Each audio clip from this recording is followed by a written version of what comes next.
uvuze sheri wanjye so bivuze niba ndi kumva neza amatwi ari gukora uyu ntabwo ari kumwe na boss wawe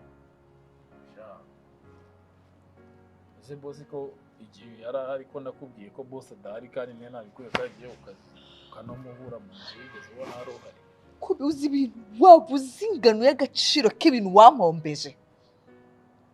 abo ndenganyije kuko njye nakubu nyine wenda nkamabuje sinaye kuko ngo naye mfite nk'umukobwa ampulise mu cyumba cyanyu ariko kuba ntari kumwe na boss wawe ni wowe wabigizemo uruhare byose nitotombaga wumva urangura nyihorera ndagenda ubu se kunsobanura byari butume nkora amakosa nkayo nakoze ko njye narakubwije ukuri ko boss adahari iyo mbwira se ko uwo mukobwa ari uwawe ntabwo mwongeye kubimbaza yaba we niyo yabimbajije nawe niyo wabimbajije ngo nagize ngo wambikiye ibanga nyine warabiretse nakubikiye ibanga ndangije ndasenya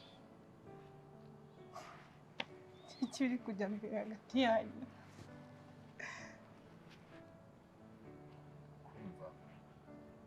kuzukuri inyamaswa ako njye nta kintu na kimwe cacanga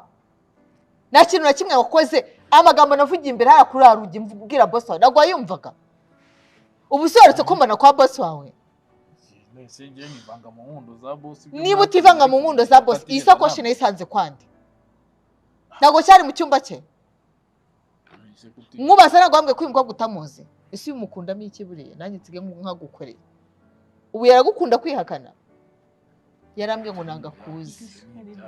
ni ibyanya ariko mu rubuta murarenge neze ngiye nyine nagiye ndimo ndarengera waratsenyeye sweetheart yes kubw'urukundo wamwunze abandi bantaye n'umwanya wanyemereye kuba mu mutima wawe wow Jesus